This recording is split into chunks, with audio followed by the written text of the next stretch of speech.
오늘 주신 하나님의 말씀은 창세기 29장이 되겠습니다. 창세기 29장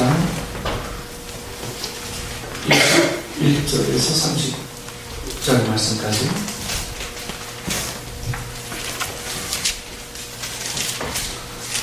창세기 29장 21절에서 30절 말씀까지 교독하겠습니다. 제가 먼저 21절 말씀 보겠습니다. 야곱이 라반에게 이르되 내 기한이 찼으니 내 아내를 내게 주소서. 내가 그에게 들어가겠나이다. 라반이 무서워 사랑하여 모아 전진하고 저녁에 그의 딸 레아를 야곱에게로 데려가매 야곱이 그에게로 들어가니라.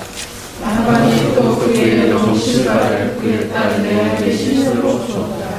야곱이 아침에 보니 레아라 라반에게 이르되 외삼촌이 어찌하여 내게 이같이 행하셨나이까? 내가 라헬을 위하여 외삼촌을 섬기지 아니하였나이까? 외삼촌이 나를 속이심은 어찌 됨이니까? 라반이 이르되 언니보다 아홉을 먼저 주는 것은 우리 지방에서 하지 아니하는 바이다.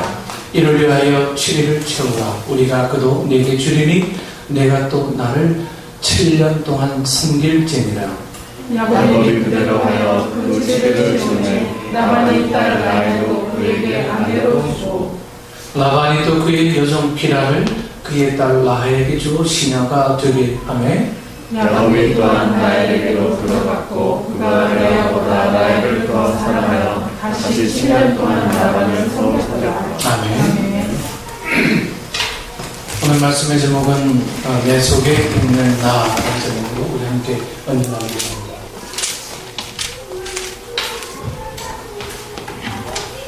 시인과 촌장이라는 이름으로 가수 활동한 하덕규 씨 여러분들 잘 아시죠?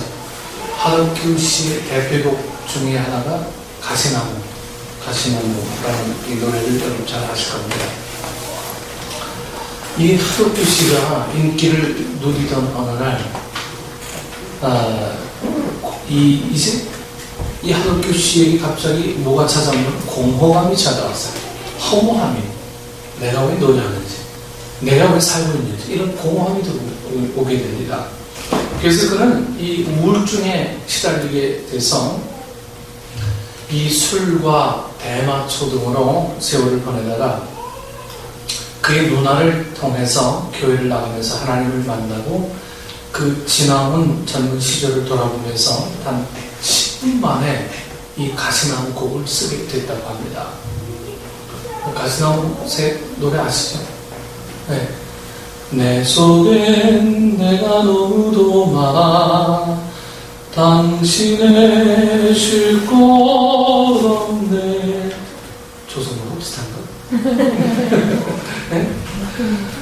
가사가 너무 좋아요. 내 속엔 헛된 바람들로 당신이 편할 곳 없네.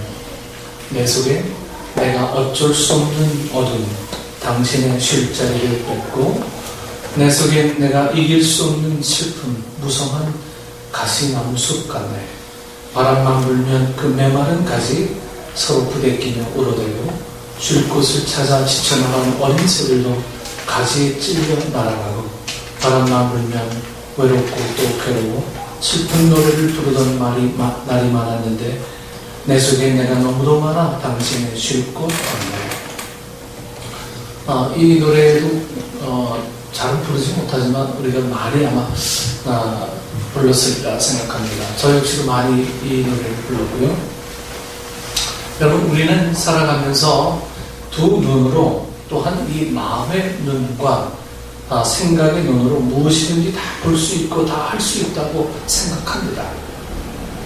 그러나 그 무엇으로도 정작 보지 못하고 찾지 못하는 것이 있습니다. 그것은 바로 숨겨져 있는 자기 자신입니다. 다른 건 다 보는데 숨겨져 있는 내 안에 있는 나 자신을 나는 보지 못하는 거예요. 우리는 언제나 남과 비교하는 마음으로 세상을 살아가게 됩니다. 저 사람은 이런데 이 사람은 저런데 나는 이렇게 저 사람은 이렇게 늘 비교하는 마음으로 우리를 살아가게 됩니다. 모든 것을 평가하는 기준도 남의 시선을 의식하는 본능에 두고 살아갑니다.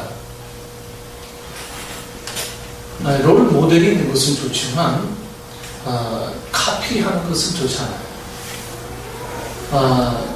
우리 삶 속에 누굴 본받아야 되겠다는 생각이 있는 것은 좋은데 그 사람으로 살아가는 것은 별로 바람직한 일은 아닙니다.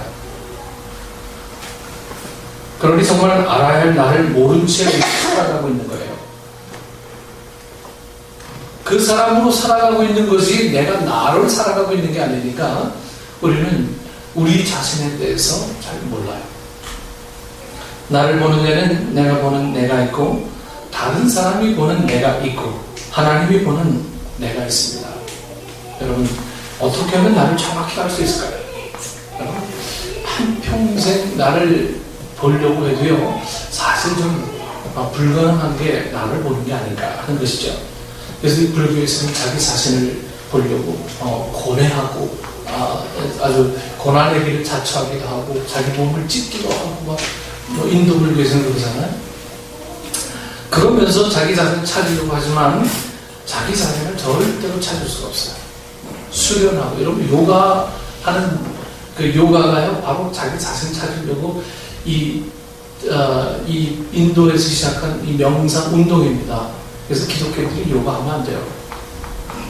요가를 통해서 보는 이 불신앙들이 우리에게 자리 잡기 때문에 우리는 사실 이 요가에 대한 문제를 심각하게 좀 생각을 할 필요가 있습니다. 이 요가 할 때 나오는 이 뮤직, 이 음악 이런 것들 우리를 엄청 혼란스럽게 하고요. 더 심하게 표현하면 어떤 사탄들이 우리를 유혹하는 음성으로 들릴 수도 있다는 것을 꼭 기억하시길 바랍니다. 여러분 어떻게 하면 나를 정확히 알 수 있을까?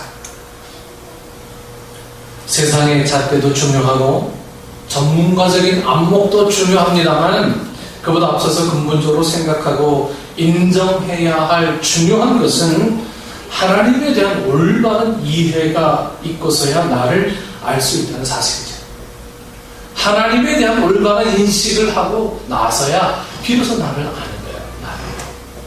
나를 조성하시고 나에게 성정을 주시고 어둠 속에서 빛의 자녀로 옮겨주신 그 하나님이 어떤 분인가를 알고 그 앞에 선 이 나라는 존재는 어떤 존재인가를 아는 것이 가장 지혜로운 사람이라고 할 수 있을 것입니다. 복음서에 나오는 비유입니다. 한 달란트 받은 종이 이것을 그대로 땅에 묻어둔 이 까닭은 하나님에 대한 잘못된 인식 때문이죠. 하나님을 온전히 알았더라면 결코 땅에 묻지 않았을 텐데 하나님에 대해서 잘못 인식하고 있었던 거죠. 하나님에 대한 그릇된 이해가 자신에 대한 잘못된 이해를 형성했고 비뚤어진 자기 이미지는 결국 자신의 이 재능을 그냥 땅에 묻어버리고 만들고 말았습니다. 한 달란트 받은 사람도 분명히 남길 수 있는 능력은 있었을 거예요.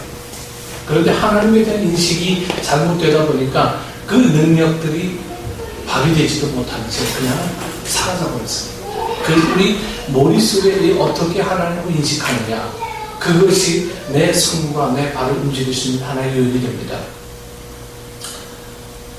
어떤 인식을 갖고 어떤 생각을 품고 믿음 생활하느냐가 정말 하나님 앞에 겸손한 자가 되느냐 교만한 자가 되느냐 하는 것들을 결정하게 되는 중요한 요인이 됩니다. 그러므로 여러분 이 하나님 앞에서의 내 모습이 진실이죠. 하나님 앞에서 내가 나를 들여다보면 보이겠습니까? 남들이 나를 아는 것도 진짜이겠습니까? 다 거짓이죠. 하나님 앞에서 나를 온전히 볼 수 있는 그 시선 이것이 진실입니다. 내가 보는 나는 분명 왜곡될 수 있어요. 미화하게 보여요. 다른 사람이 보는 나도 빗도록 보일 수 있습니다. 오직 하나님 앞에 서 있는 내 모습이 진짜 내 모습이라는 거죠.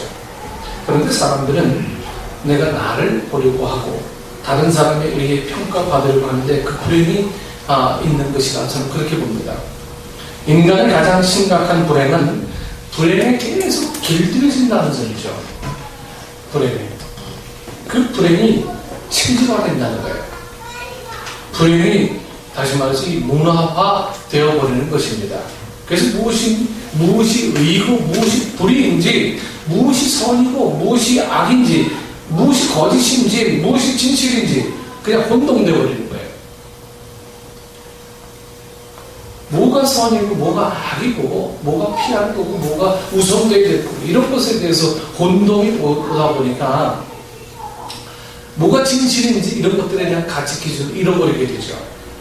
한 종교 문제에 모서에서 많은 사람들이 무엇을 가장 신뢰하고 사는지 이 신뢰도에 대한 연구한 결과를 내놨는데, 그래도 신뢰도가 높은 것이 교회였습니다. 그 다음이 군대, 그 다음이 은행, 그 다음이 대법원 손이었고 맨 마지막이 텔레비전이라고 했습니다.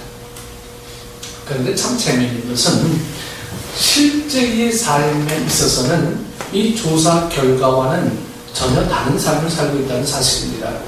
가장 신뢰할 수 있는 곳이 교회라고 하면서도 현실은 교회보잖아요. 가장 신뢰할 수 있는 것이 교회라고 이야기하면서도 실질적으로 교회는 안 온다고 하는 사실이죠. 전도한다고 열심히 합니다만 교회로 나온 사람이 많지 않습니다. 그리고 조사에서는 믿을 것이 못 된다고 맨 마지막이었던 이 텔레비전 앞에 가장 많은 정보와 가장 많은 시간을 투자한다고 합니다. 여러분, 왜 그렇습니까? 진실해야 할 사람들이 진실하지 못하기 때문입니다. 교인들이 신뢰를 잃어가고 신뢰를 보여야 할 교회가 기대와는 달리 신뢰를 잃어가고 있다는 하나의 증거입니다. 세상 사람들이 신뢰할 만큼의 교회의 모습, 이 성도의 모습이 아니라는 이야기입니다. 안타깝지만 우리가 좀 받아들여야 될 그런 사실이죠. 그래서 이 사실 앞에 여러분 우리의 모습을 회복해야 되지 않겠습니까? 이 사실만 인정한 채 우리 교회, 교회인들 이런 거에 대해서 시선만 나쁘게 두고 있으면 되겠습니까? 아니죠. 인정하면서 우리가 회복해야 되는 게 우리들이 갖고 있는 숙제들이어야 되죠. 점점 교회가 어려워지고 전도가 어려워지는 이 시점에 우리가 먼저 하나님 앞에서 자기를 찾는 노력이 절실히 요구되는 이 현실입니다. 다만 믿는다는 사실만으로 교회 다니는 것만으로는 이 문제가 아닙니다. 믿는 우리들의 이 모습, 하나님의 자녀된 내 속사람의 모습을 여러분 찾을 수 있어야 하겠습니다. 오늘 본문에 소개되고 있는 이 야곱이라는 이 사람은 본래가 좀 간사한 성품의 소유자입니다. 이 야곱이라는 사람은 우리가 알고 있는 것보다 훨씬 더 좀 간사한 사람이에요. 아버지를 속이고 형을 속인 진실이 없는 사람이었습니다. 이 일로 인해서 고향을 떠나서 외삼촌 댁으로 급기야 피신하기에 이르게 됩니다. 아버지를 속이고 형을 속여요. 그 시대에는 있을 수 없는 형의 장자권을 빼앗겨서 집에서 추방당합니다. 거기서 모순사례를 갖고 있었으나 평생 그럴 수만은 없었습니다. 결국 그는 이 외삼촌의 딸인 라헬과 함께 양을 치면서 친하게 되었고 이 라헬을 사랑하게 되면서 외삼촌에게 내가 7년 동안 열심히 일하겠습니다. 7년 후에는 라헬을 나에게 아내를 주시기 바랍니다. 라고 부탁을 했고 외삼촌은 이것을 허락합니다. 드디어 야곱이 그토록 기다리던 이 기한이 되었습니다. 그런데 아침에 자고 일어나고 봤더니 신부가 이 야곱이 바라던 라헬이 아니라 언니인 레아였어요. 하룻밤 자고 나니까 라헬이 아니라 언니가 옆에 누워있는 거예요. 야곱은 그만 노발대발합니다. 그리고 외삼촌을 막 원망하죠. 아주 그냥 외삼촌이 미워 죽겠죠. 하지만 외삼촌 라반의 입장은 이렇습니다. 그 간밤에 무슨 일이 벌어졌냐면은 이 야곱이 들어가서 있는데 밤에 꼼꼼하니까 이 라헬을 집어넣은 게 아니고 외삼촌이 레아를 넣었어요. 야곱이 자고 있는 방에. 이 라반의 입장은 뭐냐면요, 라헬은 건강하고 아름답기 때문에 야곱이 아니라도 좋아하는 사람이 이 사람이 많았을 거예요. 언제든지 시집 보낼 수 있다고 믿고 있었어요. 그러나 불행하게도 이 나이가 찬 이 언니 레아는 이 시력이 약했어요. 시력이 별로 좋지 않았어요. 그래서 이 레아를 아무도 데려가려고 하지 않았어요, 사람들이. 그래서 라반이 생각하는 것은 속된 말로 좀 끼워 팔기 식이었어요. 네. 이 라헬을 사랑했던 이 야곱이 이 레아를 먼저 취하고 난 다음에 이 속셈이 있었던 거예요. 7년을 더 열심히 일하면 라헬까지 주겠다, 이런 속임수로 이 레아를 먼저 이 야곱에게 시집 보내게 됩니다. 자, 그런데 이것이 이제 아주 심각한 문제로 막 발전하게 됩니다. 이 사태가 이렇게 되자 야곱의 반응이 여러분 어땠습니까? 이 본문의 맥락으로 상당히 이 화가 난 이 야곱의 모습을 우리가 볼 수가 있어요. 그렇지 않겠습니까? 자기가 기대했던 여인이 아니라 다른 여자가 있는 거예요. 얼마나 화가 나겠습니까? 속았다는 것을 알고는 외삼촌에게 막 대듭니다. 아니, 어떻게 이럴 수가 있습니까? 응? 야곱이 여러분 속은 것은 사실입니다. 아무리 지방의 풍습이 이런 것으로 변명을 하려고 하지만 라반이 그를 속인 것도 사실입니다. 야곱은 자기의 수고한 것, 그리고 외삼촌 라반의 정당치 못한 것을 지적하고 막 비판합니다. 당당하게 외삼촌 라반의 부당함을 이 야곱은 막 공격합니다.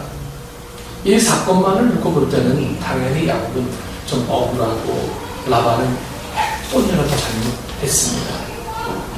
그러나 우리가 여기서 좀 깊이 생각해 봐야 할 일이 있습니다. 왜 하나님이 야곱에게 이런 시험을 주시느냐, 이런 이 사실. 분명히 야곱이 이러한 시련을 겪을 만한 이유가 있는 거예요. 야곱은 라반에 대해서는 정당합니다. 그러나 자기 자신을 반성함이 없어요. 자기 자신에 대한 반성함이 없어요. 왜 자기에게 이런 억울한 일이 일어났는지를 생각하지 못합니다. 여러분, 대부분의 사람들이 싸움이 일어날 때 그 싸움의 요인은 다 상대방이죠. 너 때문에 이런 일들이 벌어졌지 않냐? 여러분, 중간에서 이 목사는 참 중간적인 위치입니다. 이 부부싸움 같은 경우는 다 들어보면 다 일리가 있어요. 남편은 남편들, 부인은 부인들, 다 일리가 있어. 그래서 누가 잘못했다라고 얘기하기가 상당히 곤란합니다. 왜? 사람들은 다 자기 중심적으로 이야기하기 때문이죠. 이 야곱도 마찬가지였어요. 자기가 속인 일에 관해서는 전혀 기억함이 없습니다. 속인 받는 일에 대해서만, 억울한 일에 대해서만 기억하죠. 남을 속이고 남에게 억울함을 주고 남에게 정말 잊지 못한 아픔을 준 사실에 대해서는 이 야곱은 기억하지 못해요. 자기가 억울함 당한 일, 내가 열심히 7년 일했는데 속은 일, 이런 일만 머릿속에 가득합니다. 여러분, 이게 우리의 모습 아니겠습니까? 억울함 당한 일, 핍박 당한 일, 괴로움 당한 일, 이런 일들만 우리 속에 막 너무너무 가득해요. 하나님이 축복하신 일, 아니 반대로 얘기하면요, 내가 남을 괴롭게 한 일, 억울하게 한 일, 이런 일들에 관해서는 사실 우리가 전혀 기억하지 못하는 게 우리 인간의 어떤 속성 아니겠냐 하는 거죠. 이 야곱은 그대로 우리에게 아주 정면하게 보여줍니다. 그래서 싸움이 일어나게 됩니다. 나를 기억하지 못하고 나를 아는 다른 사람들은 저렇게 해도 하는데 나는 그렇게 이해 안 된다. 내가 억울한 거예요.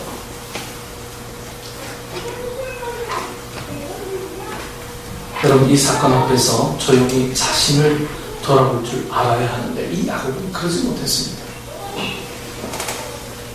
외삼촌 라반이 이 나쁘다는 생각에 분노만 했지요. 나는 어떤 사람이냐에 대해서는 생각조차 하지 않고 있습니다. 늘 내가 제일 정당한 거예요. 늘 내가 선이야. 늘 내가 기준이야. 내 뜻대로 해줘야 모든 게 만족하고 내 생각대로 해줘야 모든 것들이 다 안정되는 그런 삶. 이 야곱 같은 삶입니다. 여러분 우리 야곱뿐이겠습니까? 가만히 보면 인간이란 언제나 이렇습니다. 내가 당한 것에 대한 분노는 참을 수 없고 나로 인해 남이 당한 것에는 철저히 무관심합니다. 오늘 야곱이 그렇거든요. 아버지를 속이고 형을 속이고도 여태껏 회개하지 않은 이 야곱입니다. 어쩌면 오늘 이 시간이 바로 회개할 시간이 아니냐 하는 거예요.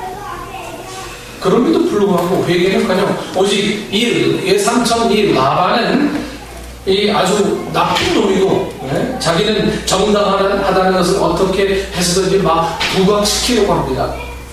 당신이 속여서 이렇게 되지 않습니까? 문제는 이 야곱의 삶을 보면 이런 일이 있은 후에도 진정한 회개가 없었다는 사실입니다.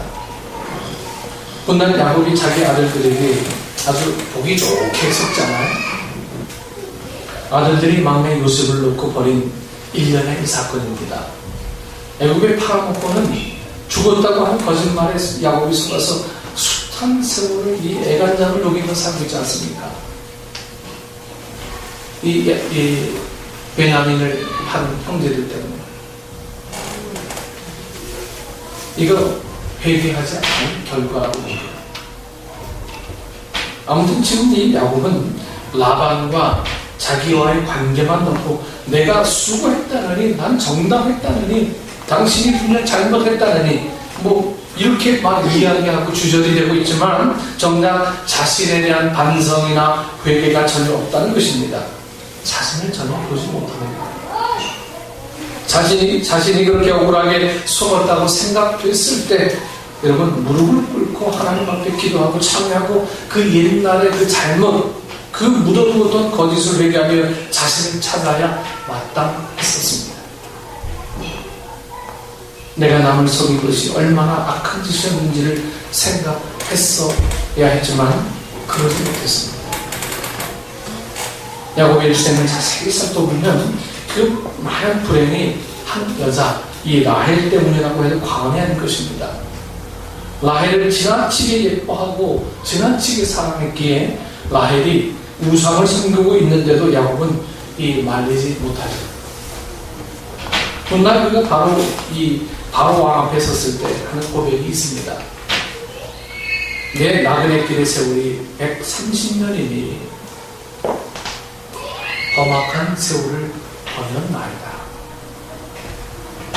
이렇게 창세기 47장 9절에서 고백하는데 아마도 그 험악한 세월의 상당한 부분이 라헬로 인한 것이 아니었을까 싶습니다. 이 라헬이 자기가 그토록 원하던 여자를 얻었음에 결국은 이 라헬이 이 우상을 섬기는 여자를 모르고 아니 알았어도 모른 척하고 지내왔던 이 야곱의 어떤 타협성 어찌 보면 하나님 앞에 범죄한 이 일들 이것이 창세기 49장에서 야곱이 자기 자신을 스스로 고백할 때 내 나그네 길의 세월이 130년이 이나이다. 험악한 세월을 보낸다이다. 이 마지막 임종 전에 이런 고백을 할 수밖에 없었던 이 야곱 험악한 세월을 보냈었나이다. 그 험악한 세월의 상당 부분은 바로 이 라헬로 자기가 원하던 것을 얻었던 이 라헬로 인한 것이었어요. 여러분들은 내가 원하던 것을 얻었을 때 기쁨보다는요 원하던 것을 얻었을 때 오는 배신감도 여러분 느껴보신 적 있습니까? 이런 것이 있을 때는 여러분 삶을 좀 뒤죽박죽하게 만들고 있는 게 굉장히 큰 거예요. 그래서 우리는 하나님으로부터 오는 선물이 그래서 중요한 거예요. 내가 원해서 얻은 것이 아니에요. 이게 믿음 아닙니까? 내가 원해서 믿음 얻은 줄 아십니까? 절대로 그렇지 않아요. 선물입니다. 이 선물을 여러분들이 좀 포기하지 않고 내가 노력해서 얻은 그 선물이 아니라 하나님이 나를 사랑해서 주신 그 선물, 우리가 그것을 기억하며 살고 있다면 이 야곱이 창세기 47장 9절 말씀에서 험악한 세월을 보냈었나이다 이런 고백은 우리 삶 속에서 아마 없을 겁니다. 여러분 삶을 뒤돌아보면서 내가 마지막 유언처럼 하는 말을 할 때 과연 여러분 인생을 무엇이라고 표현하겠습니까?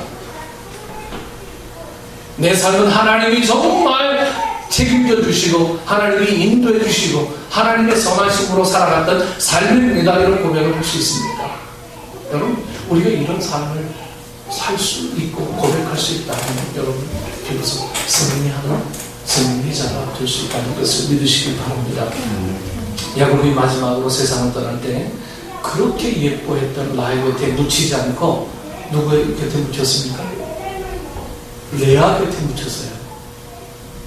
레아 곁에 묻혀 있는 곳에 묻어달라는 유언을 하게 됩니다. 왜? 자기가 잘못했으니까. 어떻게 됐든 자기가 사랑하지 않았어도 그 여인을 부인으로 맞아서 살았다면 그 여인에 대한 삶을 우리 이 야곱은 찬송했었어야 됩니다. 이 레아에 대한 그 잘못이 결국은 마지막으로 레아로 돌아가게 되는데 이 이혼을 하게 되죠. 깊이 뉘우치고 생각할 바가 있기도 하거니와 흔히 말하는 죽기 직전에 철이 나게 됩니다. 이 야곱도 마찬가지입니다. 죽기 직전에 이혼처럼 이렇게 철이 나게 됩니다. 진작 그렇게 했더라면 얼마나 좋겠습니까? 어쨌든 죽는 사람이 아무데나 묻힌들 어떠겠습니까? 그 질투 많은 여자 라헬은 혼자 묻히고 레아 곁에 야곱이 장사되죠. 이제 잃어버린 자신을 찾은 겁니다. 우리 사랑하는 식구 여러분, 여러분의 모습은 어떻습니까? 내 눈에 보이는 나를 믿고 살아가지는 않습니까? 내 눈에 확인되어지는 재물의 어떤 양, 이런 걸 보고 여러분이 살아갑니까? 남들에 비해서 우월하다는 생각으로 살아가고 있지 않습니까? 자기를 모르는 것은 불행입니다. 저는 농촌에 차를 구입하면서 이 차를 타고 가는 남들이 뭐라고 생각할까 사실은 그랬어요. 근데 이 시차에 차를 끌고 가고 노예도 한번 차를 끌고 갔어요. 가면서 다른 차를 보는 놈들이 그렇지 않은 목사들도 굉장히 많은 것 같아요. 야, 저 목사 좀 신선하다. 600명 가운데 모닝 끌고 온 사람 나밖에 없더라고요. 저 목사 신선하다. 이런 이야기를 해주고 이런 고백을 하면서 그래. 이게 얼마나 하나님께서 많은 사람들 좀 감동케 하는 일인지. 여러분, 남들에 비해서 우월하다는 생각으로 살아가고 있는 우리의 모습들이 우리를 얼마나 비참하게 합니다. 우리를 얼마나. 그래서 비교의식 자체가 우리 삶을 참 굉장히 어렵게 만드는 요인이 된다는 것을 여러분 기억하시기 바랍니다. 자기를 모르는 것 불행입니다. 자기를 모르는 것. 저는 우리 교회의 형편과 우리 교회의 처지와 우리 교회의 모든 환경 이런 것들에 관해서 나는 이 교회의 적절한 일로 이 교회 사회를 유지했으면 좋겠다는 생각을 갖게 됩니다. 하나님께서 보시는 내 속에 나를 먼저 볼 줄 아는 그 지혜가 있기를 원합니다. 여러분, 그래서 항상 주관적으로 보는 자신의 어떤 이 시각으로만 살다 보니까 남들이 눈에 안 와요. 남들의 필요가 무엇인지를 몰라요. 교회의 필요가, 예수님의 필요가, 우리 어린 아이들의 필요가, 교회에서 내 삶, 이런 것들의 필요가, 이런 것들이 눈에 들어오지 않습니다. 교회가 나를 뭘 채워줄까? 이것만 들어오죠. 그래서 우리 여러분들 생각을 좀 많이 바꾸셔야 됩니다.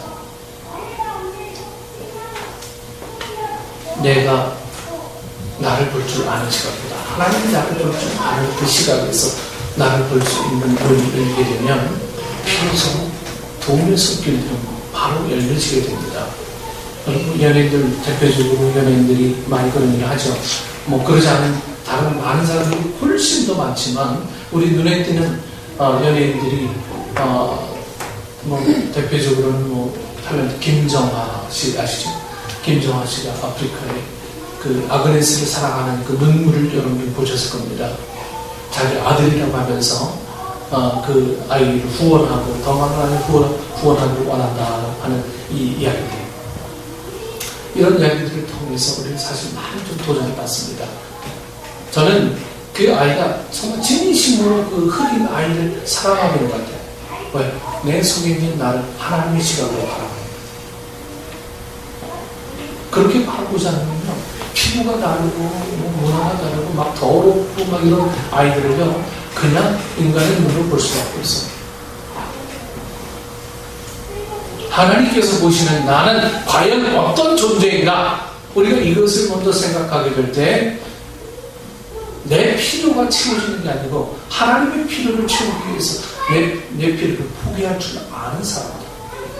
이것이 바로 하나님의 시각으로 살아가는 하나님의 사람들이 될 것입니다. 여러분들이 그렇게 살아간다면요, 교인의 많고 적음은 그렇게 중요한 일이 아니라고 저는 봅니다.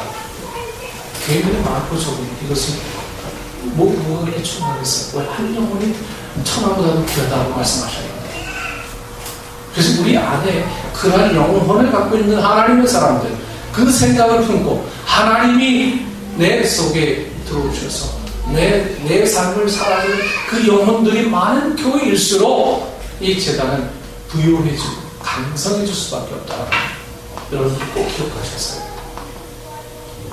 내 속에 있는 나는 과연 하나님의 시선으로 볼 수 있는 능력을 갖고 있느냐 하는 그것을 한 주간 내내 좀 고민하셔서 여러분들의 필요가 하나님의 필요가 되시고 능력의 우리 식구들에게 축원합니다. 기도하겠습니다. 존귀하신 아버지 하나님, 은혜를 감사합니다. 내 속에 있는 내가 정말 궁금했었습니다. 이기심 많고 셈이 많고 지기 싫어하는 내 모습, 남들이 내게 상처를 주면 10배나 돌려주어야 하는 이런 못된 마음들, 내가 손해날까 남들의 손해를 피했던 이기심 많은 우리의 모습들, 이런 모습들 이제는 주님의 시각으로 바라보게 하여 주옵소서. 기꺼이 포기해도 부자가 되는 마음을 알게 하시고, 도와줘도 많은 일을 섬겨도 내 마음이 엄청나게 기쁜 그 마음의 소유자라는 것을 알게 되는 그 마음을 주님에게서 배울 수 있도록 주님 역사하여 주옵소서. 주님은 가난했지만, 주님은 핍박당했지만, 주님은 억울했지만 그 누구보다도 부자였고 그 누구보다도 마음 편한 세상을 기쁘게 살아왔던 주님 모습을 바라봅니다. 하나님, 오늘 우리 살아가면서 이런 모습으로 살아갈 수 있도록 인도해 주시고, 우리가 그러한 여유로움을 갖고 이 세상에 하나님의 영역, 하나님의 능력, 하나님의 권세를 전파하며 능력 있는 하나님의 사람으로 살아갈 수 있도록 우리를 인도하여 주옵소서. 우리 속에 역사하신 예수님의 이름으로 기도드립니다. 아멘.